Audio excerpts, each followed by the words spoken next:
Welcome to Booked, where two guys tell you about the books they're reading. I'm Livia Snedden. And I'm Rob Olson. This episode is going to be a review of The Cabin at the End of the World by friend of the podcast, Paul Tremblay. We've known him for a very long time, and we love him. Livius, I didn't tell you this, but I texted him after I finished reading the book yesterday. You did? I had to tell him how much I enjoyed it. I know I'm spoiling the review. I was going to say, that's a little bit of a spoiler. I knew I was a little bit ahead of Rob on reading this. I'd finished it, I think, almost before he started. And I knew you were going to love it. I'm not going to spoil my review of it, though. Yeah. I know that, big day's coming up for him, so you guys are probably hearing this on Monday the 25th, maybe. Tuesday the 26th. Tuesday is when this book comes out. But yeah, I'm definitely looking forward to having him on after he gets through his initial blast of media stuff and readings or whatever he's doing, so we could discuss a little more at length maybe about this particular book. Yeah. Here is the bio for Paul Tremblay. Paul is the author of Disappearance at Devil's Rock and the World Fantasy Award nominated and Bram Stoker Award winning A Head Full of Ghosts. A Head Full of Ghosts has been optioned by Focus Features. He's also the author of the novels The Little Sleep, No Sleep Till Wonderland, Swallowing a Donkey's Eye, and Floating Boy and the Girl Who Couldn't Fly, which was co-written with Stephen Graham Jones. He is the author of the short story collection In the Meantime. His essays and short fiction have appeared in the Los Angeles Times and numerous years' best anthologies. He is the co-editor of 4 anthologies, including Creatures, 30 Years of Monster Stories with John Langan. Paul is on the board of directors for the Shirley Jackson Awards. He lives outside of Boston, Massachusetts, has a master's degree in mathematics, and has no uvula. Uvula. God damn it. I was thinking, did I get it right this time? Because I feel like we've had this conversation before. Uvula. Uvula. Yeah. I think that's that thing that they play when you're watching soccer that has the big long horn. Yes, I think that's what it is too. It's the dangly thing in the back of your throat, right? Yeah, your little punching bag. Yeah. Or whatever. So I guess why doesn't he have one? I mean, we have questions. Is that different than tonsils? I've never been able to. Sure. It is? Yeah, you have 2 tonsils, and they're on the left and the right side of the uvula. Oh. And gotcha. I think they're actually more attached than dangly. Gotcha. You know what I don't know. I always just thought that was what tonsils were. So I don't know. I knew it at one point. I knew I was wrong, but I never decided to figure out what the hell was right. I just went on just not knowing what was going on. All right. We need to know now what the purpose of the, let's see. Paul's some mutant uvula free. Can you take out your uvula? That's what required. Can you take it out? I think they're asking you back alley uvula surgery. What is it? What does it do? I don't want to watch a YouTube video. Normally, that's exactly what I would do, is watch an 18-minute YouTube video to find out. But that would probably be pretty boring with listeners. Let's see. It's absolutely normal to have that weird thing hanging at the back of your throat, according to this. It's soft flap of tissue that hangs down at the edge of the throat, or more specifically at the edge of the soft palate. Simply refer to it as the dangly thing at the back of the throat. Yeah, dangly thing. What does it do? It's been studied for many years by scientists and researchers. Jesus, can you imagine that's your gig, just to study the uvula? You still on that uvula project? Yeah. Its precise roles and functions have not been determined with absolute certainty. Great. So there you go. So it doesn't matter that he doesn't have a uvula. I guess it does. I mean, it matters enough to him that he felt the need to put it in his bio. So now, and maybe it's so I don't know how I discovered this exactly, but I don't know if you know this. People who are deaf don't necessarily consider themselves handicapped or disabled. Have you ever heard anything like that? I mean, no, I haven't, but I always kind of feel typically people who have I don't know what the word I'm looking for is. I don't want to say disability because they don't feel they're disabled, right? But what we would call a disability from birth, they're missing something that it's they don't know any better, essentially. Yeah. So I guess for them, in a community of people who are deaf, there's nothing holding them back from, functioning normally because they have sign language. They have, so they don't see themselves as being disadvantaged. They just see themselves kind of as having like a different approach to communication or whatever, I guess is what it comes down to. But like, it's something that they're fiercely proud of. And actually, Ryan, the quote marketing intern, is fluent in American Sign Language, and I think I got some of this from him. But like, basically, the idea is like they just feel like they're different, not disadvantaged, and maybe that's what Paul's doing with the uvula thing. He's like in like some uvula community, you know, like we're the same as you. That wherever he lives outside of Boston is just that. Yeah. Lots of the uvula free people. I mean, eventually we should talk about this book. But why is there American Sign Language? Wouldn't you think that would just be universal? Yeah, that's a good question. I don't know. I've only ever heard of American Sign Language. I'm assuming there's different variations of sign language, and maybe it just evolved naturally the same way that, you know, spoken language did. I don't know.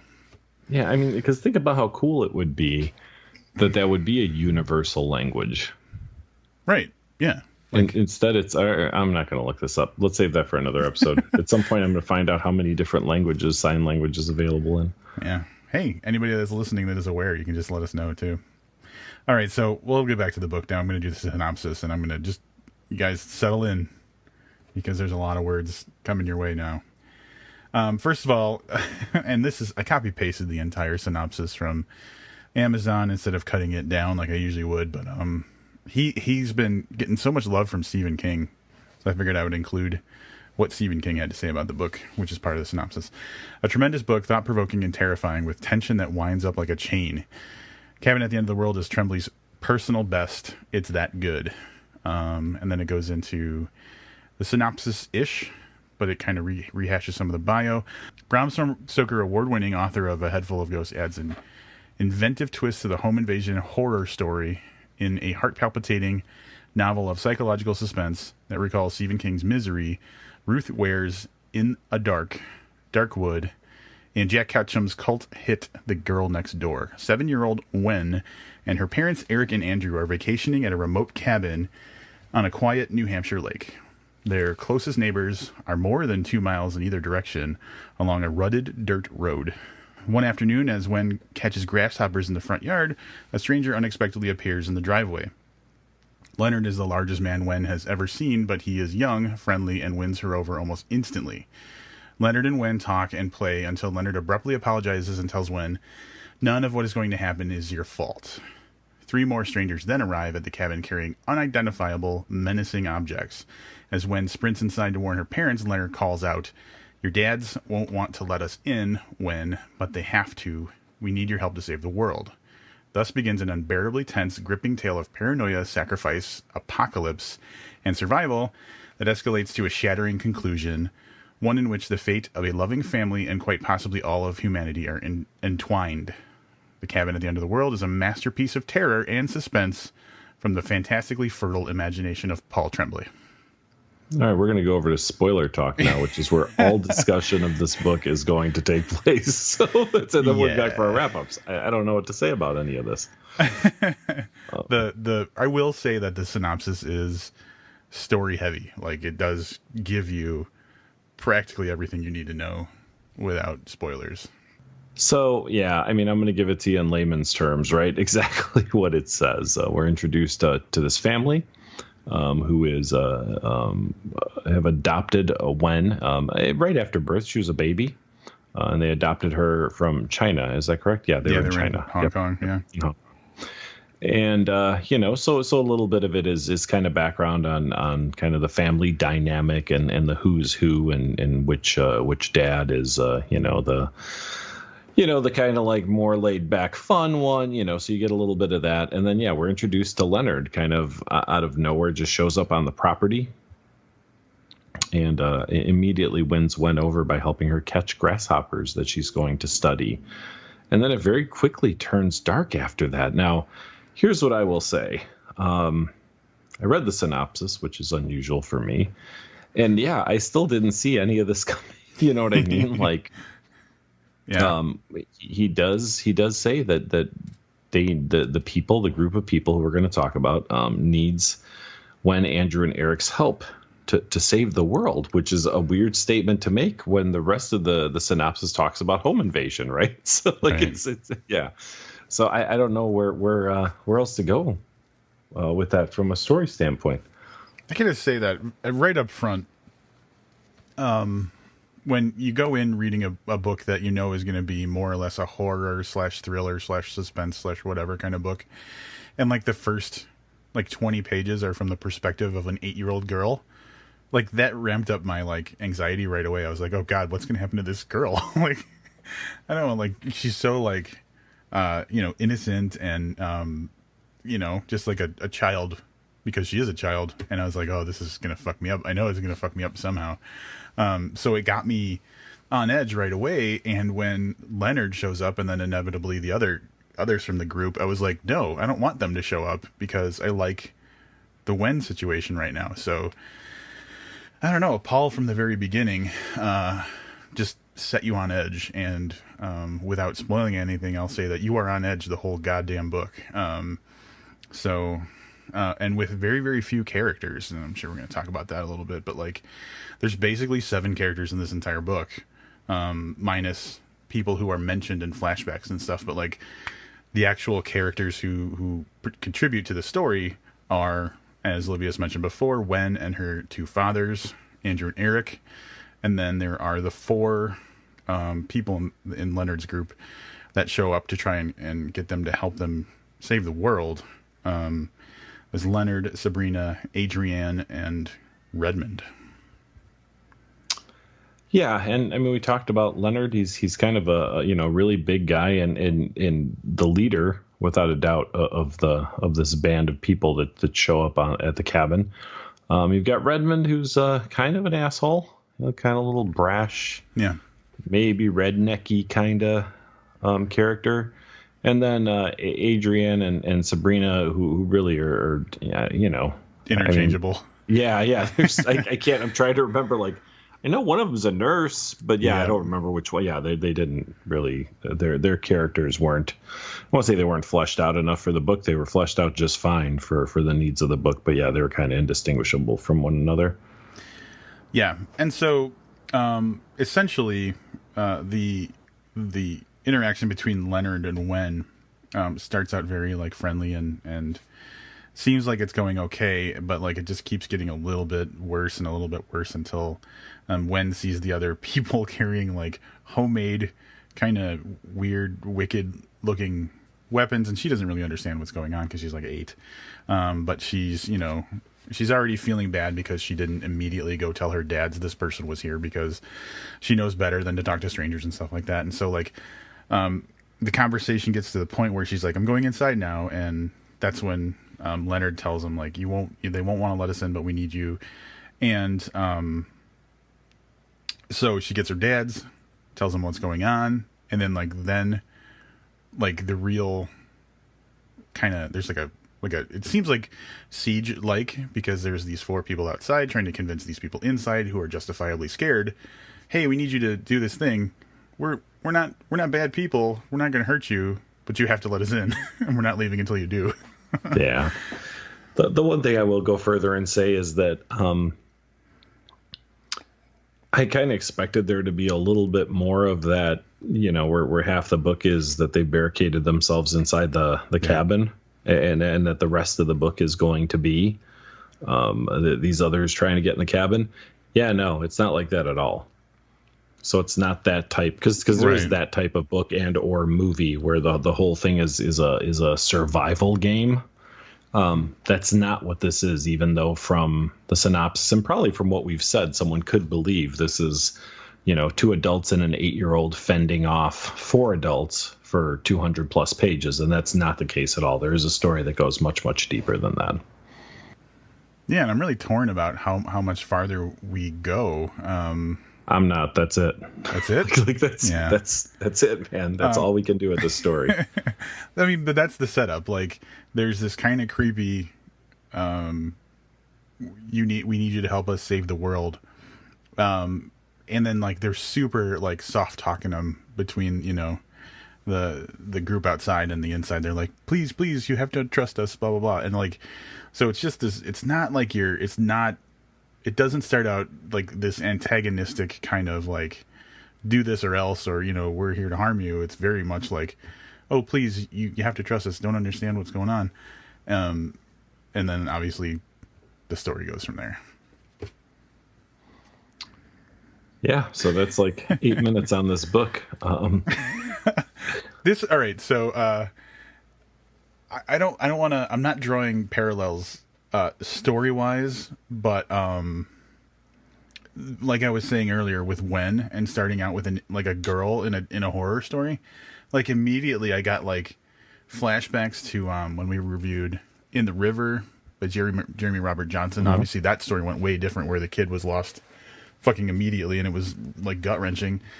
And like this story just starts out with like just the kid being there really screwed me up. And I remember I was thinking back to the Jeremy Robert Johnson book, like about how like the kid being a part of the story was the thing that really messed me up. So like, yeah, at the beginning I was like, oh God, where are we going to go with this? Yeah. Anytime you, insert a young child into a narrative, I think it amps this type of narrative where it's going to be dark. Kind of amps up the tension, because really, for all intents and purposes, children are almost always the innocent ones, right? Like, what can you do by the time you're 8? For us to not care about your fate. Where as adults, I'm not saying that's necessarily the case in this book. But, potentially you could find out horrible things about Andrew and Eric, right? Yeah. I'm not saying that's what happens, but you know what I mean? So you're always a little more open to the possibility that even your protagonists are not just flawed, but maybe have skeletons in their closet. But yeah, when you have a kid and the kid's 8, you're kind of like, yeah, whatever bad befalls this family, we know the one person that doesn't deserve it is this kid. So exactly. So interesting thing. I know I had read the synopsis before, but I didn't really think about it. But like in the synopsis, it says an inventive twist on the home invasion horror story. I didn't really think about this as a home invasion horror story as I was reading it, but it makes me think about how he did the possession thing, and he kind of did like his own twist on that. And so now I'm like, yeah, this guy's really just kind of like dipping into some, classic themes in horror and making them like he's Tremblayizing them. Sure. And I guess that's what I was trying to get at with this isn't your survival story. Yeah. Because, he goes in a different direction. The word home invasion, that's I said, it just immediately conjures up like we've put wood over all the windows, but then one person gets in and we somehow have to fight them off. You know what I mean? And then another 30 pages goes by. So, I mean, I've seen movies like that. I've read books like that, I'm sure. And yeah, this is just that's not what this is at all. It just reminds me of Stephen Graham Jones, how he'll take an idea and, oh man, the serial killer thing with Least of My Scars. Like the serial killer getting victims delivered to his house. Mm-hmm. So cool. And like, yeah, I feel like Tremblay does the same thing when he tackles something like this, he makes it his own unique kind of thing. This is the sound of book struggling to continue talking about a book. We might as well just jump over to spoiler talk. So here's what we're going to do. Patreon subscribers, you guys already know this, but for anybody who might be tuning in because they saw Paul Tremblay on the name of this podcast, our Patreon subscribers, almost with every book lately, get spoiler talk, which is where we go over there and talk about all the things we can't talk about here. So if you've read the book and you want to know what our thoughts are on everything, including the ending, if you have no intention of reading the book, but really want a better idea of all this stuff we're kind of dancing around. We don't do this on purpose. We don't want to spoil this for anyone who's going to read it, but there are some things worth discussing. And I'll just say, Rob and I have had no conversation about this. He made an assumption about how I felt about something, and I kind of, addressed that, and that was it. So that was in a text message. So there won't be any time lost for you, but if you want to pause right now and go to patreon.com/bookpodcast, book podcast, right? Just booked. Yeah, it's booked, maybe. I don't Whatever. know. You'll find it on Patreon. Donate as little as $1 a month, and you will get all previous spoiler talks as well as all future spoiler talks for as long as you are a Patreon. It's /booked, by the way. /booked. Patreon.com/booked. So we'll be right back. Hey, listeners, we are back after just mere blinks of eyes. From what I think is probably one of our bigger spoiler talks. I think our longest one was 40 minutes, and this is not that, but it's a good 20 or so about a lot of the nuts and bolts of Cabin at the End of the World, and so much spoiler stuff. So I would warn you, if you don't want, this book is best read unspoiled. I'm going to 100% say that, and I'm sure Livius will agree with me. So if you're going to listen to the spoiler talk and you haven't read this book yet, please read the book, then listen to the spoiler talk, because I feel like there's too much stuff that we talk about that would absolutely lessen the impact of the story otherwise. It's our least contentious spoiler talk, too, I think. Yeah, we totally agreed. Yeah, on pretty much everything. So I hate to do this, but we're going to go into wrap-ups, right? Yeah. All right. Why would you hate to do that? I'm wondering why. Just, I feel like we always come back and talk about the book a little more, but there's nothing left to say. So, yeah. Fairly familiar with Paul's work. Read 3 novels by him, a number of short stories over the years. He's admittedly, a friend of the podcast, someone we've met, someone we've had on the podcast before, and hope to do so again in the future. No surprise that this book was really enjoyable. What is a continued surprise for me is that he continues to churn out books that are different. So Paul's now playing in the big time, and what you see there is a series or books that are typically very similar in style. Stephen King, because we mentioned him at the top of the show, his books all have a very similar kind of thing going on there, and that's something that Paul has not gotten caught up in yet. I think that these last 3 books all very original in scope and very different in the type of book it is. Yes, they're all dark. Yes, they can all be kind of classified as horror / thriller or whatever, but they're all very different, and I'm pleasantly surprised to see that continues with The Cabin at the End of the World. It's super well written.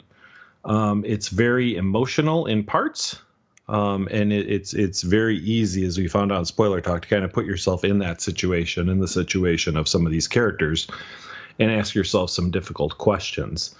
I really enjoyed this book. I mean, this probably isn't going to be a surprise for anybody. I've loved all of Paul's stuff, but I in discussion over at Spoiler Talk, I did say, and I'll repeat it here, I would put this squarely on a plane with a head full of ghosts, a little bit ahead of Disappearance at Devil's Rock. So I'm going to give this one 5 stars. Yeah, I'll mirror what Livia said about enjoying the stuff that we've read about Paul before, and kind of knowing that we're in for some good stuff. And Paul playing, what'd you say? He's playing in the big time, right? Big time, yeah. Playing in the big time, yeah. All that I agree with. With this book, I was expecting something on the level of, Head Full of Ghosts, Disappearance at Devil's Rock, something like that. Because I know this is kind of like the world that he's living in now. And I was right. That was kind of where we landed. But I think that this is definitely a step above those other 2 books. And if I had to describe it to someone, I'd be like, Paul Tremblay came up to me, kicked me onto the ground, threw a book on me, and said, "Love this," and I loved it. It was just so. It was just rough. It was a rough read because of the subject material, and then the characters and how he made us care about them, and he made the situation so obviously unfair to pretty much everybody. But we had to read through it anyway. It was a great read. It was amazing. And there was so much of what I wanted to happen that, may or may not have happened, but I had so much personal, investment in seeing an outcome that I wanted to see, that I think he did a great job of just making a book that you care about, you have a stake in, which is not something that always happens. And so, I mean, he makes it personal for everybody who reads the book in a very good way, and it's well written, as we would expect from him. I don't know what else to say, man. It's just like a slap in the face, but it's like a slap in the face of awesomeness. It's one of the best books I've read this year, and I think it's amazing. It's 5 stars. Like it's like a slap in the face if you're the kind of person who likes getting slapped in the face. Yeah, exactly. Like it's like that kind of slap. It's the good slap. Sometimes they choke you while they're slapping you. It just gets better and better. I don't know what's happening here. Yeah. Good stuff. Hey, I almost called for a impromptu season of The View this week. Oh, wow. That's a strong segue, and that's a big statement. Yeah. So a number of months ago, I watched through means that are not exactly legal an anime called Kakigori. I think I'm saying that right. I believe that's Japanese for compulsive gambler. Anime is Japanese for cartoon, maybe. I don't know. But at any rate. And I really, really enjoyed it. And perhaps the guy who recommended it to me says to me the other day, hey, Kakigori has a live action series where they've done the anime with actual, human actors, and it's on Netflix. Oh no. Yeah. So I'm it's only 10 episodes, and that's why I said, I was like, oh, it's 10 episodes, and if we just did because they're like 24-minute episodes, I was like, this could be like 3 episodes of The View, like where we just do 3 and 4 or whatever, whatever it works out to get this thing done. But it is it's really surreal. So we're not going to do an episode of The View, but if you want to watch something really trippy and weird, and when I say that, I'll give you the setup. It's a school where a lot of affluent kids go, but the social structure of the school all revolves around gambling. So you have like the student council are like basically the top gamblers in the school. And then you have everybody else who their social status is determined by how much money they can make gambling. And if you fall into debt where you're unable to pay your debts, you essentially become, they say, a pet, which means that the people who are not pets treat you fucking terribly. So you become almost like an indentured servant to the people who have money. And of course, the catalyst for this, our narrator, our eyes into this, is a kid who just got himself on that list. But he meets a new girl who shows up, who is looking for some action, I guess, and it's their kind of journey through many interesting and different types of gambling games. But it's done in such a way that they're very true to the anime. I've watched 6 or 7 of the live action episodes, that it has a very surreal feel to it. And definitely a lot of fun, but super, super weird. I know everyone has Netflix, or everybody's using someone's Netflix account. What I see online the other day, someone said there's really only like 4 Netflix subscribers and everyone else is using their passwords to watch stuff. So I'm going to recommend Kakeguri. I think it's Kakeguri. But if you get that K in there, I'm sure it's going to get you to the right thing. I don't even know what to say about that. I probably wouldn't have not enjoyed that as a season of The View. Just not my thing. But gambling, I don't know. Dude, it's really cool. So I'll give you. So the episodes are broken up really weird, like within themselves. So like in the first one, like it kind of ends halfway into the first gambling game, and then the second one, like the second episode picks up with like the end of that one, so there's like a cliffhanger ending. And then there's another game that starts towards the end of the second episode, you know what I mean? So there's always this carryover, but the first one they do is like this kind of weird version of rock paper scissors. Okay. No, I'm just saying, when I'm saying gambling, it's not like they're playing a very traditional like craps or poker or whatever. Like the first one is rock, paper, scissors, but with a twist. Oh, all right.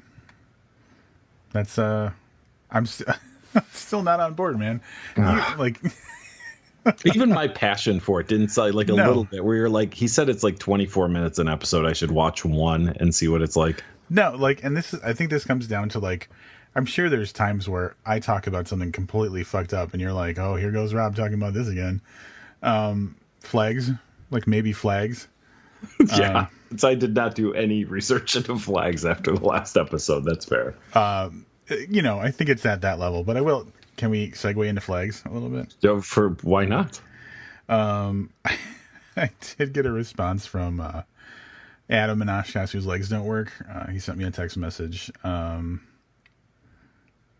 Those are fucking great flags. So, I would like to congratulate Adam, who is this hasn't happened yet, I don't believe, but he is doing his own TEDx talk. Yeah, he's up big in time Oshkosh, now. Wisconsin. Yeah, that's very, very cool, and I'm proud of you, man. So good luck with that. If there is video or whatever, please provide us with a link, and then if any listeners want to, we could throw that up onto our book podcast listening group too. Yeah, he's always been that, like, I don't know what to say about this guy, but like, did you see what the name of his I was trying to remember. I didn't want to butcher it, so I'll let you. I have a feeling you may have this pulled up in front of you. I'm pulling it up now. The name of his talk that he's going to do is Smile and Give Someone Superpowers. And if it were anybody but him, I'd be like, that is the douchiest, lamest shit I've ever heard in my life. But like, he makes it like he's always been a very positive person. Like, he's all about positivity and empowering people and, caring about what's going on in the world and stuff like that.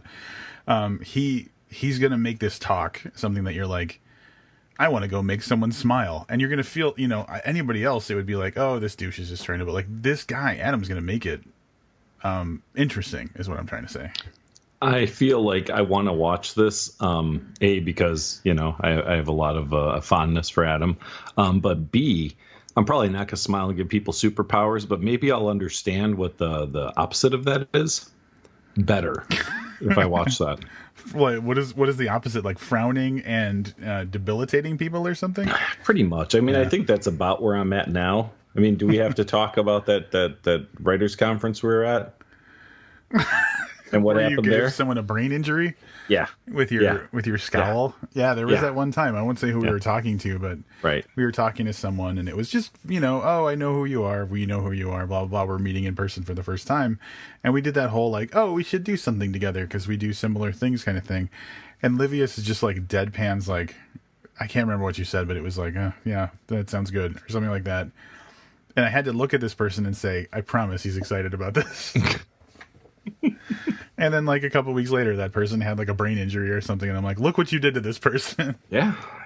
That's, that's a compelling, I didn't remember that. I am the glass to Adam's, Bruce Willis. Wow. And I was thinking as I was explaining, Adam, and his like positivity in the world, I was like, how the hell did he ever end up like staying my friend for as long as he did? Because Livius, you know me. I mean, does that sound like the kind of person who would want to hang out with me? So, listeners have this real like weird, I get the feeling this weird impression about the two of us. Rob is not the really nice guy that everyone thinks he is. That's the thing, and he does a good job pulling that off in public. Yeah, I will say that. I put my best foot forward. I really do. Absolutely. I don't bother. So yeah. You put a lot more effort into being more likable than I am. I know that. Yeah. I mean, it's not like I'm putting up a facade. It's just like, well, this is probably the side of me that people would, be most comfortable with. Or something. I don't know. That's true. Our next, I'm sorry. Before we get on to our next thing, Rob has an announcement to make, and I will let him handle the numbers here. I thought you were putting in some like exciting sound effects or something.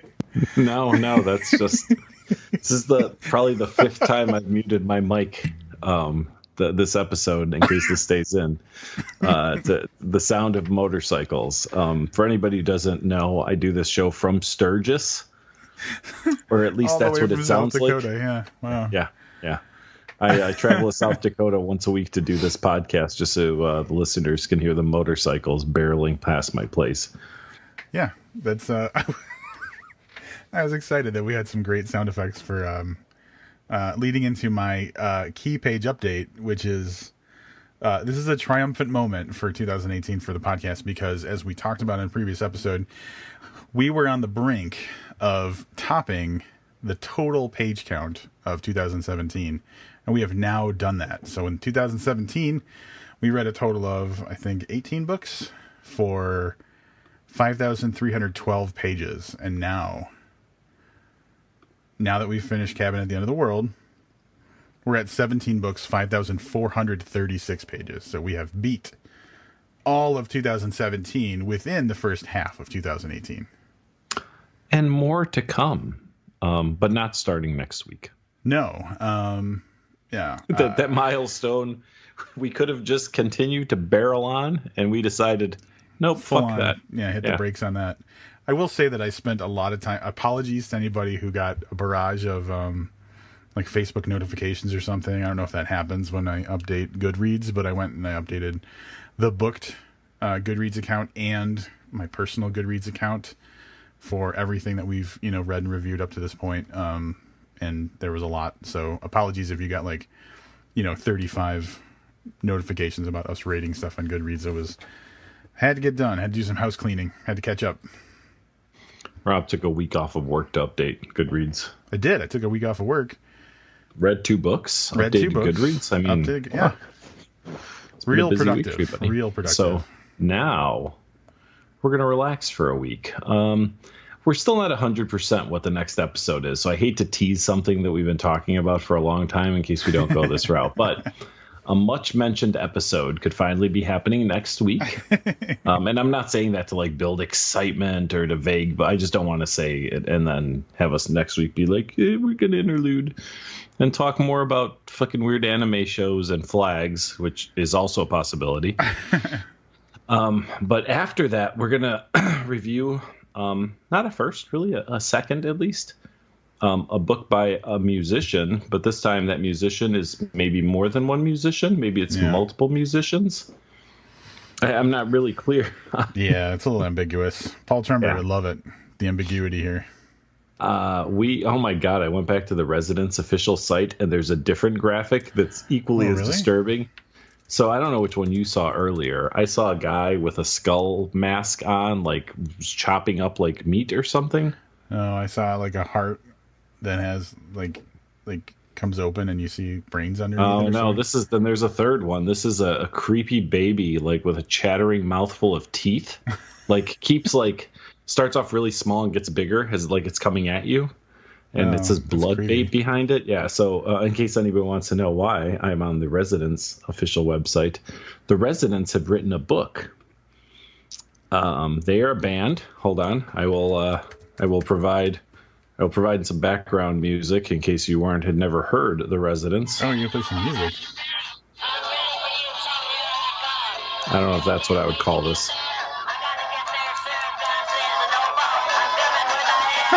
Jesus. Yeah. So in 2 weeks, we'll be reviewing a book and the entire catalog of the band The Residents. I have only agreed to the book. I'm sure I'm going to listen to a few more of their songs and probably have some choice commentary there. The Brick Eaters comes out on July 10th, so we'll have an episode up likely before that. I'm going to give you guys a synopsis for this weird-ass book.